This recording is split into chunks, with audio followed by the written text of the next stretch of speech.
si VP Inday Sara. Yan.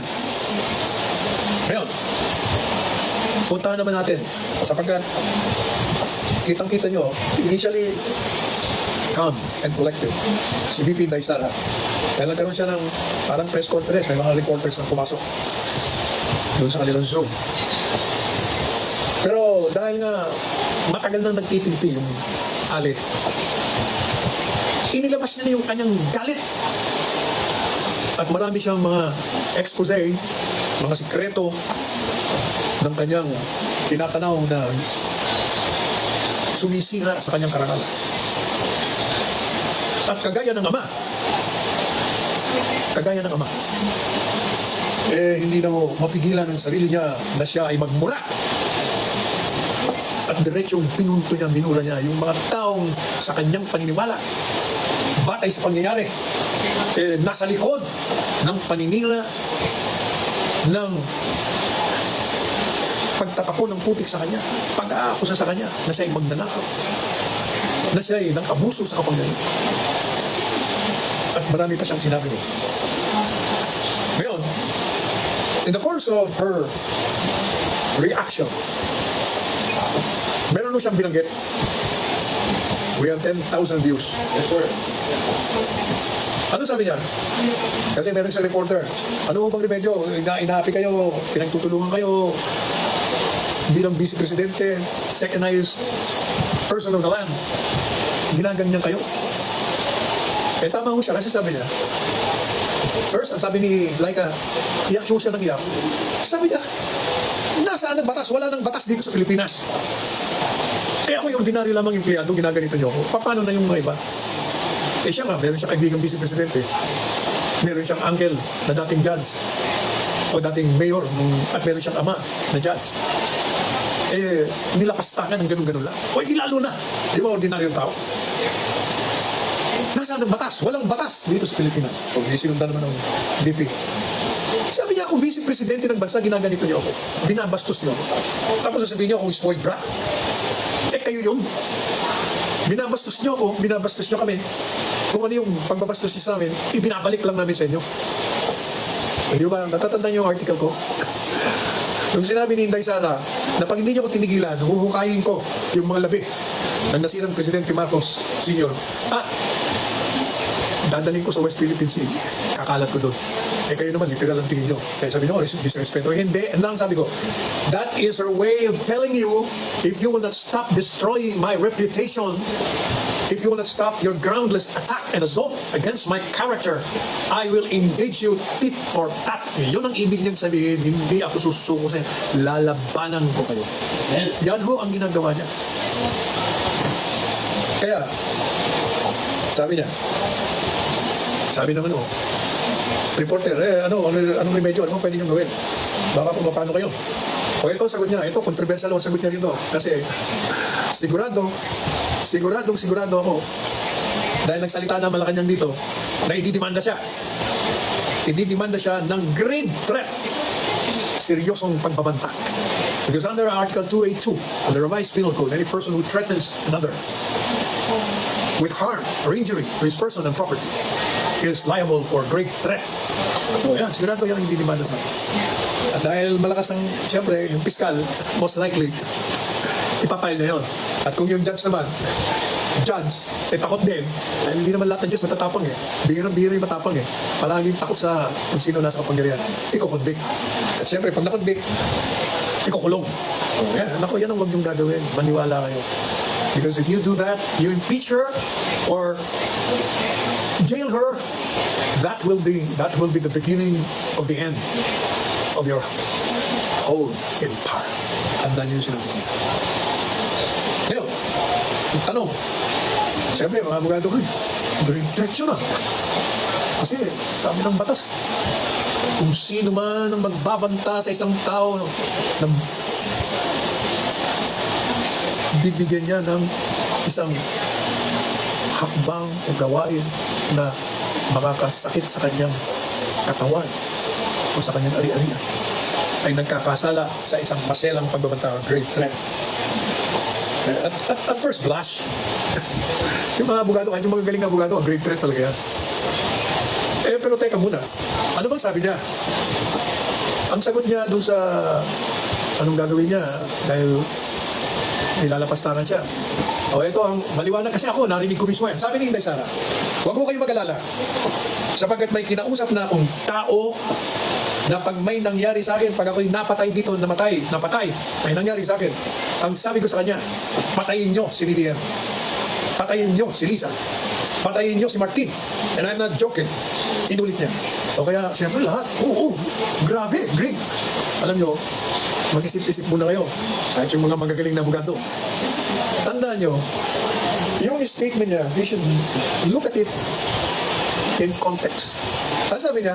Kung mamatay ako, kung patayin ako, kung may mangyari sa akin, anong ibig sabihin? Ibig kong sabihin, meron siyang alam na siya'y papatayin. Meron siyang alam na may nagpaplano sa kanya.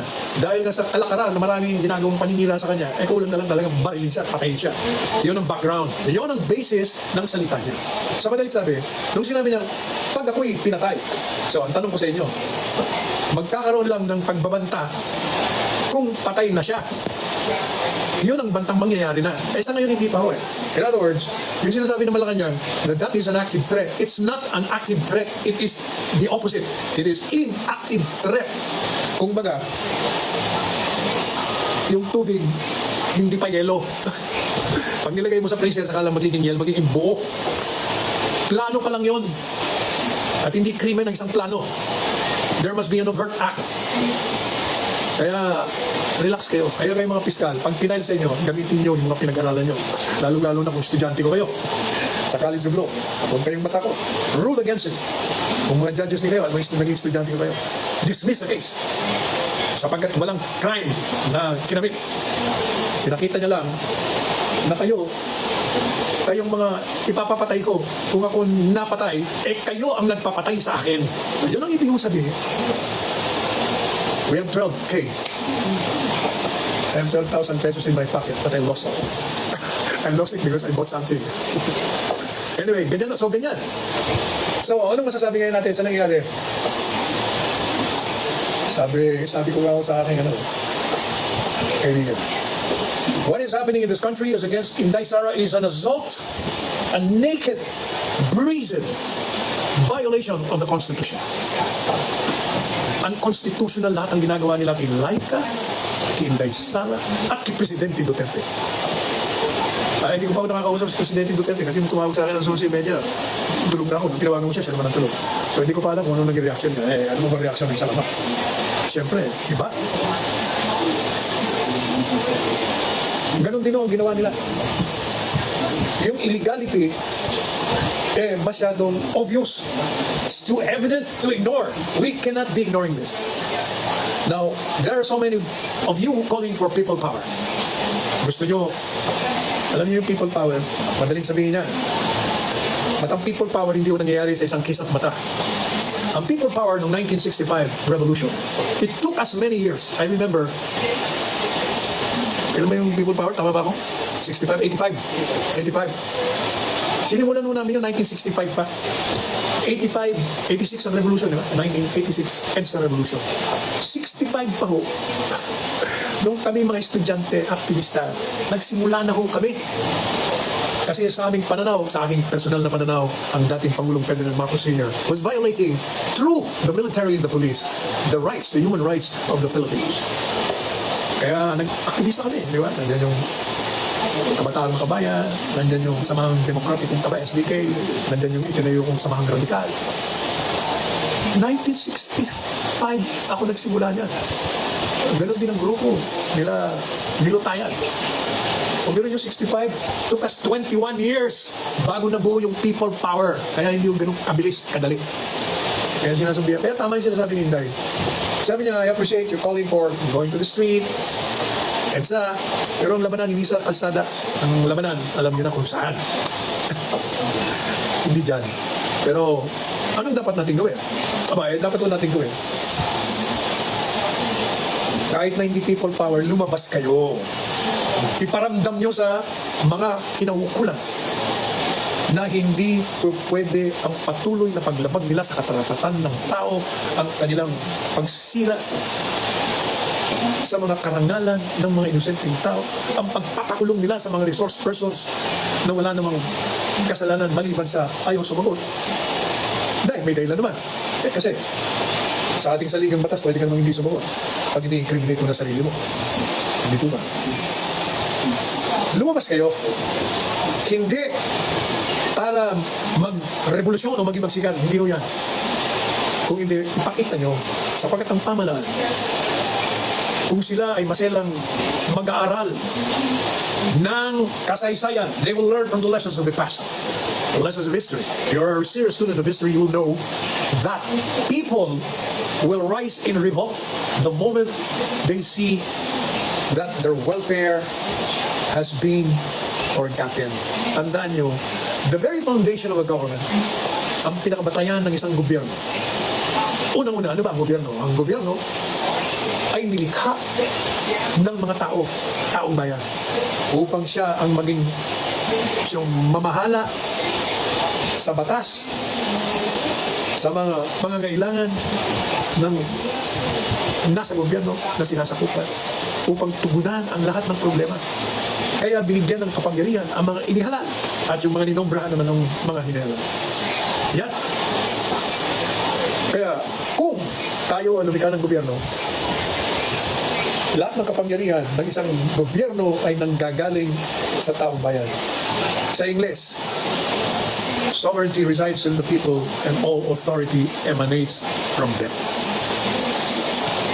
So madaling sabi, yung taong bayan, kung gusto nilang palitan ang isang sistema pampolitika, iyon ay meron silang kapangyarihan at may karapatan. Pero bigyan nyo ng pagkakataon ang mga nanunungkulan. Bigyan nyo ng babala. Magpakatino kayo. Magpakabait kayo. Tugunan nyo pangangailangan ng bayan. Sundin nyo ang batas. Dahil pag hindi, sabi nga, kung the gods wish to destroy, they first make man. Ang sino mang gustong ilaglag sa bangin at ibawon sa lupa ng mga Diyos ng tadhana ay nilalasing muna sa kapangyarihan. O yan ang ginagawa sa inyo ngayon. Kaya maghulos dili kayo, pakinggan nyo ang tinig ng bayan. O yan ang tandaan nyo. O yan ang tinatawag na kudita. Tsaka alam nyo, meron pa ako sabihin sa inyo, yung mga military, nung panahon ng panahon ng EDSA Revolt, panahon ng EDSA Revolt 2, nung i-erap, ang napansin ko sa military, naghihintay muna sila. Pag nakita lang ng tao lumalabas sa kalsada, saka sila papasok, mag-withdraw ng support. So, mahalaga pa rin na pinapakita ng taong bayan yung kanilang pagtutol sa pangkasulukuyang paninira at paglabag sa karapatan pang-tao, paglabag sa saligang batas. Kailangan makita nyo na yun.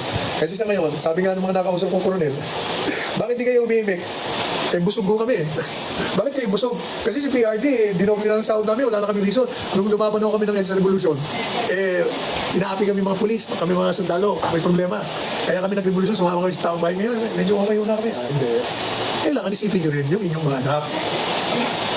Sabi nga ni Presidente, hindi naman kayo kailangan magpo Magsalita lang kayo. Kung ako kayo, magsalita lang kayo ng mag-issue kayo statement. Lagay yung mga pangalan nyo. Maniwala kayong kukulong kayo na. Kung kayong lahat pipirma, kayong lahat na matataas. Maniwala kayo. Titino yan. Titino. Yung mga tiwaling opisyal. Kasi kung kayo mismo sasabihin nyo, sinusuportahan namin si Presidente Duterte at mahal namin to, malaking ginawa nito sa aming bansa. Sinusuportahan namin si Vice Presidente Sara sapagkat matino ito. O kahit na huwag yung banata ng gobyerno, yun lang ang sabihin nyo. Tapos pumirma kayo lahat, maniwala kayo. Titino yan. Alam nyo, ayaw mo ni Presidente Duterte na dumanak ang dugo. Kasi talaga, pag nagkaroon ng labanan ng mga idoliya rito, talaga maghahalong balat sa tindig. Ayaw mo natin gawin yan. So yan o, for now, yan ang ating mga pahayag sa inyo. Bibisitahin natin, pupunta tayo dun sa kung saan man sila nanonood at bibigyan natin ng suporta. Kikwento ko kayo mamayang gabi kung anong nalaman natin. Samantala, magparamdam mo kayo kasi nasuportan nyo si VP Inday Sara, si Presidente Duterte. Siguro, ang mungkay ko, yung iba gustong maglagay ng armband daw na black. Hindi lang ako armband na black. Ako gusto ko alam yung ano. Armband na black para symbolizing na we are in dark ages sa ating history. Dahil maraming nilalaman. Ba't lagay lagyan naman natin ng pula. So black and red. Red, yung red naman ay isang pagpapahayag na hindi tayo titigil at hindi magiging hadlang ng sino man sa ating pagpatayo. At yung pulang yan, kagaya rin ng ating bandilang may pula, ibinabalik na dyan, tinasang pula, pag yan ay meron din ba? You know, black and red.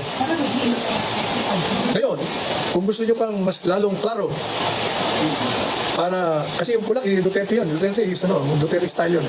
Lagyan nyo rin ng green. So, red, black, and green tayo. Green, green. Sara naman yun.